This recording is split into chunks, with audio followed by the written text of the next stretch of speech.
Hello my beautiful viewers on my channel Game Figures Open World. Well, here we are. As you can see from the title, this is Rock Around the Clock, episode 1. It was going to be What's the Story Morning Glory because it's been 25 years. But I've changed my mind. We're going to start with the debut album of Oasis, Definitely Maybe. That's it. That is Definitely Maybe album.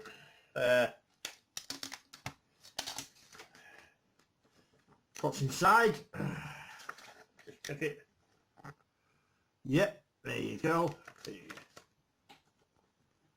There we are. The original lineup with Tony McCarroll, Quincy, Bonehead, and the rest of them. Right, just 1 second. Now I'm going to do this track by track. Obviously I can't let you listen to any because it's copyright, isn't it? So, Rock and Roll Star, track 1, is my favourite track of Oasis. No two ways about it. You got Shaker Maker, it's another good track. Live Forever, classic, Up in the Sky. Columbia, that's an amazing track. Supersonic, Bring It On Down. Cigarettes and Alcohol, Digsy's Dinner, Slide Away, Married with Children. Well, that is a debut album here on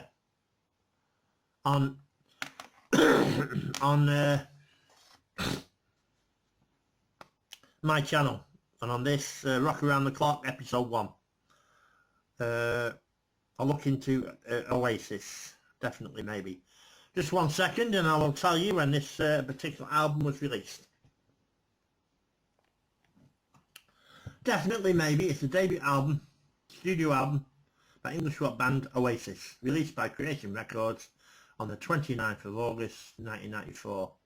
The album was an immediate commercial and critical success in the United Kingdom, having followed on the heels of the singles Supersonic, Shaker Maker and Live Forever. The album went straight to #1 in the UK album charts and became the fastest selling debut album in the UK at the time. It went on to be certified 7+ platinum, 2.1 million sales by the BPI. Definitely Maybe marked the beginning of Oasis' success in the United States, selling over 1 million copies there, despite only peaking at 58 on the Billboard 200.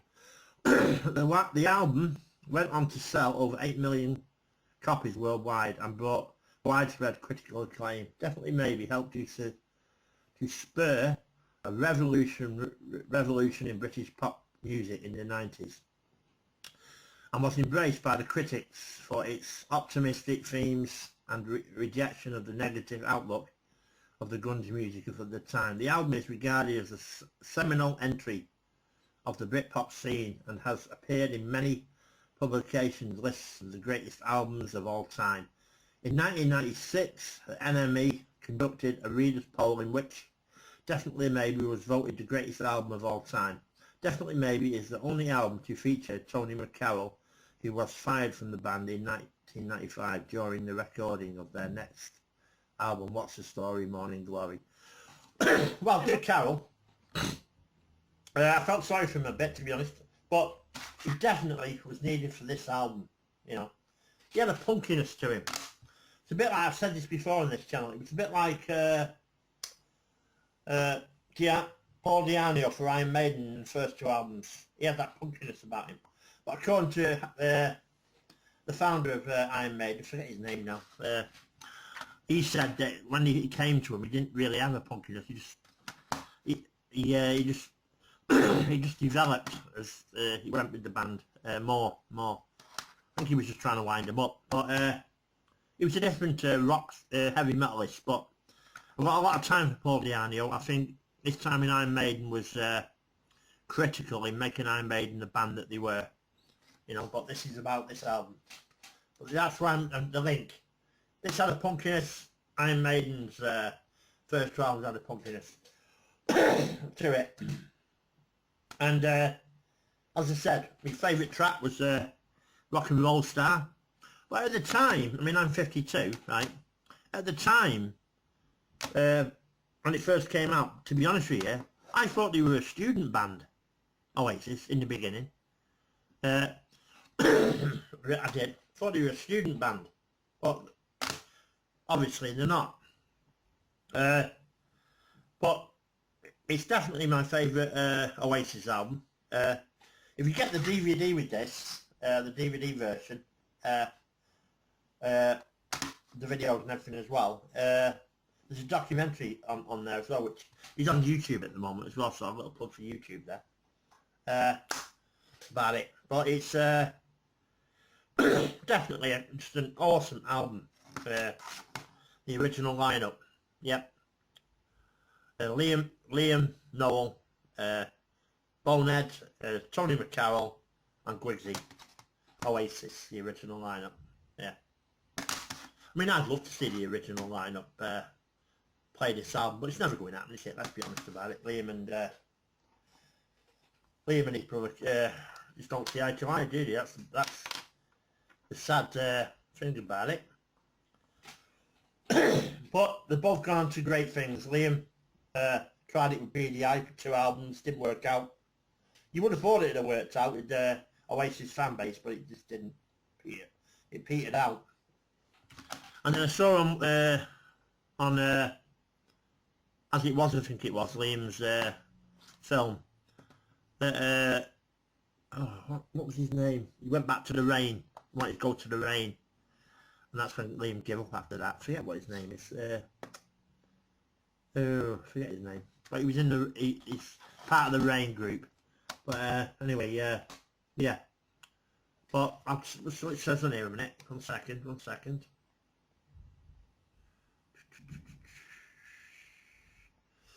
Yes, definitely one of my favourite albums of all time, that. Dixie's Dinner was written about a friend of the band who writes songs, and it's on that definitely maybe DVD version. You get to see him in that, and he talks about it and that, and what have you.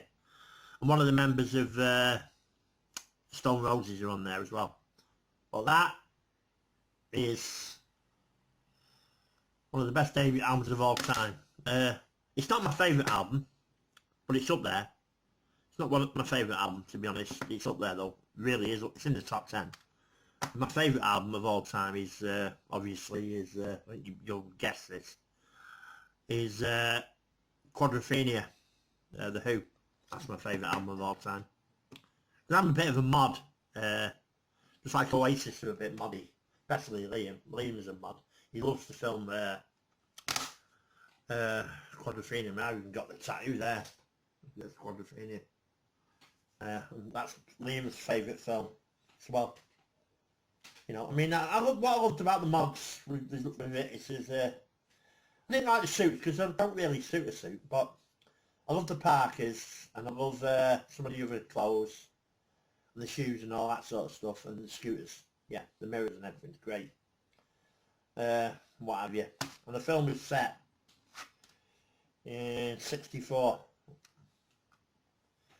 And the mod and especially the Beatles inspired Oasis massively. Especially the Beatles, yeah. Because Liam's always saying that he likes to think he's in between John Lydon, the Sex Pistols, and John Lennon. You know, if you ever meet him and tell him that, he'll think the world of you. You know, give you as many selfies as you want, apparently. But yeah, Liam always looked like a star though, in my opinion. He had the swagger, he had the voice. But even Liam and Noel have said this. Both said this. That Noel wouldn't have made it without Liam, and Liam wouldn't have made it without Noel.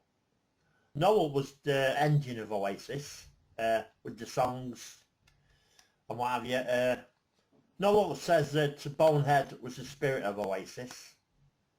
Quigsy was apparently, he loved Doctor Who, Man City and other things, yeah. And Oasis came about 5th, apparently. I like Doctor Who though. Tony McCarroll's come from a massive Irish family. And Tony McCarroll and Bonehead spent a bit of time together in the early days. So, and some of this was filmed in Ireland, I think in Wales, I think it was. You see that in the documentary. I'm sure it was Wales. But anyway, there you go. If I was marking that out of 10, what would I give it? 10 and a golden star, to be honest with you. If I'm honest, that album. 10 and a golden star. That's the highest rating I can give it. That is, to be perfectly honest with you. 10 and a golden star. That album. Love it.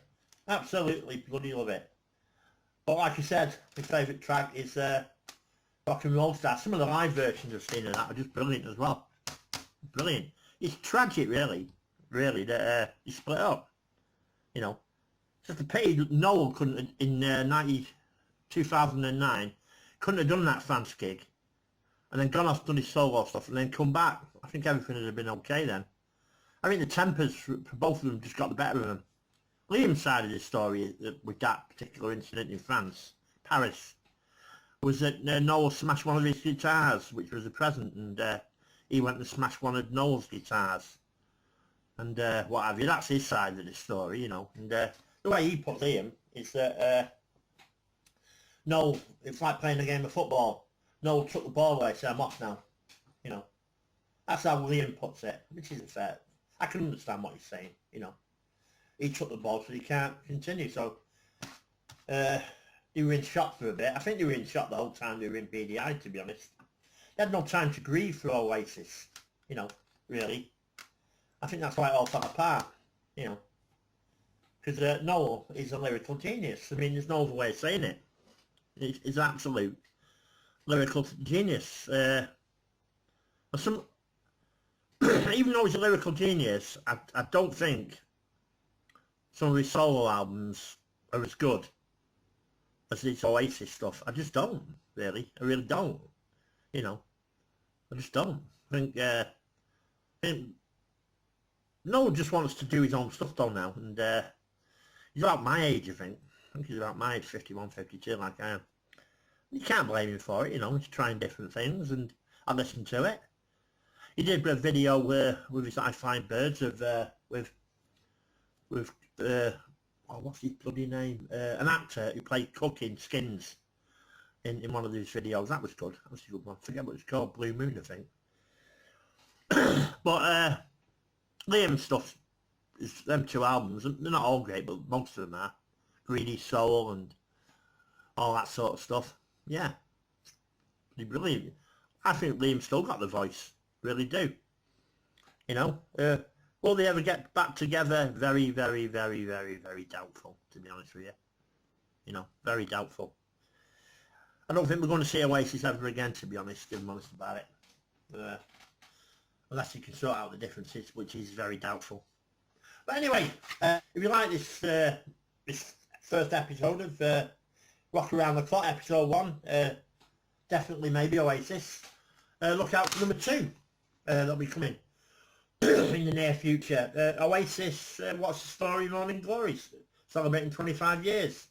So thank you for watching, and please subscribe. The button's down there, and the little button there, a little my logo there as well. Press that. There's a subscribe button there as well. So thank you very much for watching. Please subscribe.